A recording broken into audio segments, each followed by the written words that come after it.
जब मरीज़ का ब्लड प्रेशर बहुत ज़्यादा बढ़ रहा होता है, तो फिर ये ब्लड प्रेशर का तेज़ होना उस मरीज़ के गुर्दों के अंदर मौजूद छोटी खून की नालियों को तंग और सख्त कर देता है, जिसकी वजह से उस मरीज़ के गुर्दों के अंदर ब्लड सप्लाई कम हो जाती है। और जब खून की सप्लाई कम होती है, तो गुर्दों के अंदर ऑक्सीजन की सप्लाई भी कम हो जाती है, जिसकी वजह से गुर्दे डैमेज होना शुरू हो जाते हैं और उनका साइज़ कम होना शुरू हो जाता है और आहिस्ता-आहिस्ता ये गुर्दे फ़ेल हो जाते हैं। तो आपको चाहिए कि आप अपनी ब्लड प्रेशर की दवाई रेगुलर खाएँ, ताकि गुर्दे फ़ेल होने से बच सकें।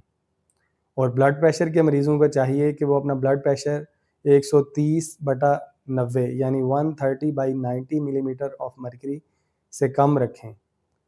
तो उससे भी गुर्दे फ़ेल होने के चांसेस कम हो जाते हैं।